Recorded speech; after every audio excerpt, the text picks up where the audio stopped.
جہاں حضرت عائشہ کی عمر پیارے نبی سے شادی کے وقت 6 سال بتائی۔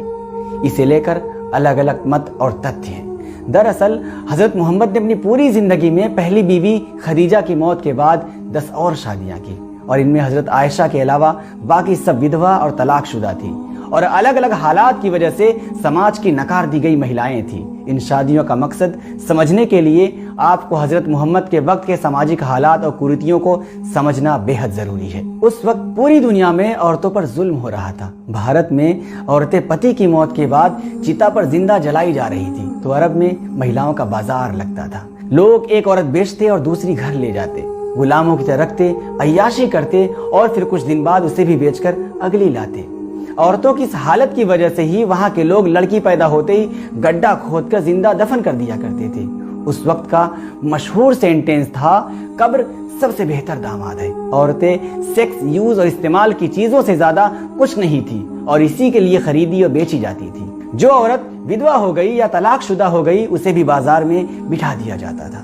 تب پیارے نبی حضرت محمد نے اس سچویشن اور ایسے بازار کا ویرودھ کیا۔ لوگوں کو سمجھایا کہ تم کو کوئی عورت پسند ہے تو اس کے ساتھ نکاح کرو، اسے حق ادا کرو، اس کو عزت دو، عزت دار زندگی دو، ودوا سے شادی کرو، غلام سے شادی کرو، طلاق شدہ سے شادی کرو، اور اسے ہمیشہ کے لیے چھت دو۔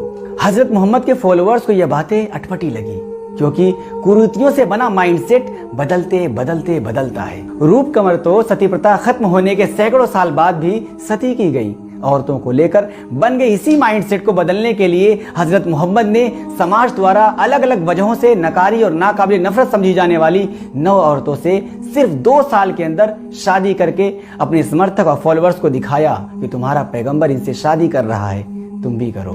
اور پھر انہوں نے ایسی عورتوں سے خود شادی کرنا پنیہ کا کام بتا کر ایسی عورتوں کو سماج میں مانیتا دلائی۔ جاننے والی بات یہ ہے کہ حضرت محمد سے صرف ان کی پہلی بیوی خدیجہ سے ہی اولادیں ہوئی۔ اب بات آتی ہے حضرت عائشہ کی۔ صحیح بخاری کے انوسار حضرت محمد سے نکاح کے وقت حضرت عائشہ کی عمر 6 سال تھی اور نبی کی عمر 53 سال تھی، مگر ان کی رخصتی 9 سال کی عمر میں تب ہوئی جب وہ شاریرک روپ سے بالغ ہو گئی، اور رخصتی کا یہ پیغام ان کی ماں نے ہی بھجوایا تھا۔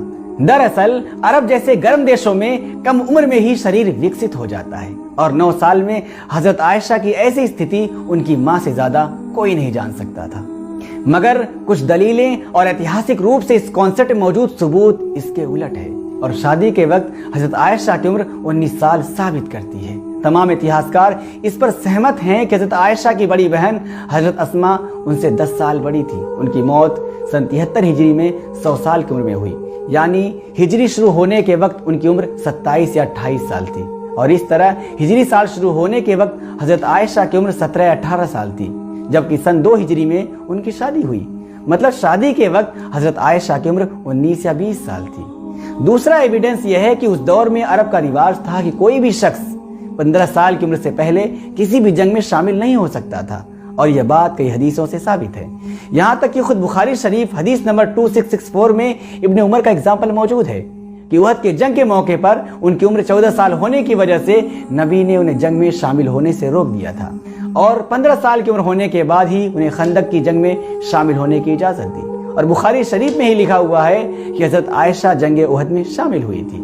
جنگ احد 3 ہجری میں ہوئی، یعنی 2 ہجری میں اپنی رخصتی کے وقت وہ 14 سال کی عمر کو پار کر چکی تھی، تبھی تو 3 ہجری میں 15 سال کی عمر پار کر کے جنگ میں شامل ہو سکی۔ تیسرا پروف ہے کہ زیادہ تر اسلامی اسکالرز کی رائے ہے کہ سورہ قمر کا نزول ہجرت سے 8 سال پہلے ہوا، اور ہجرت کے دوسرے سال میں حضرت عائشہ کی رخصتی حضرت محمد کے گھر ہوئی۔ سورہ قمر حضرت عائشہ کی شادی سے 10 سال پہلے نازل ہوئی تھی۔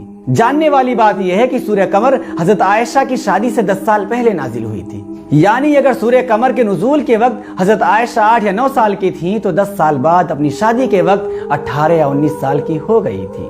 اس طرح تمام پروفز یہ بھی ثابت کرتے ہیں کہ حضرت عائشہ کی رخصتی نبی کے گھر 2 ہجری میں ہوئی، یعنی حضرت عائشہ 19 سال کی ہو چکی تھی جب ان کی رخصتی ہوئی تھی۔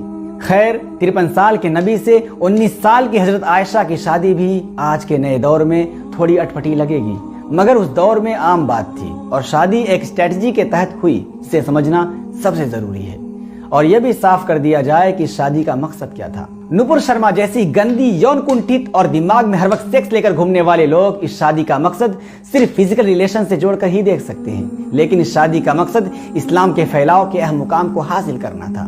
پیارے نبی حضرت محمد کو دنیا کا سب سے بڑا بھوشوکتا کہا جاتا ہے اور قیامت تک کے دنیا کے سارے بدلاؤ کی انہوں نے گھوشنائیں کر دی ہیں جو سچ ثابت ہوتی جا رہی ہیں۔ اسلام کے سمبندھ میں اپنی بات کیسے اس کا وستار ہو، اس کی رڑنیتی کے تحت ایک ایسی شخصیت کی ضرورت محسوس ہوئی جو نبی کے سب سے قریب ہو اور اس کا کہنا ہر کوئی مانے، ساتھ ہی ساتھ جو نبی کے دنیا سے جانے کے بعد لمبے سمے تک اسلام کے وستار کی باغ ڈور سنبھالتا رہے۔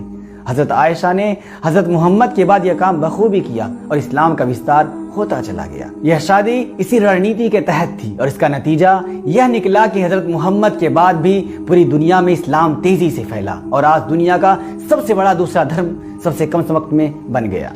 حالانکہ یہودی دھرم اس سے سینکڑوں سال پرانا ہوتے ہوئے بھی معمولی حصے میں سمٹا ہوا ہے، جس کا 1947 تک اپنا خود کا ایک ملک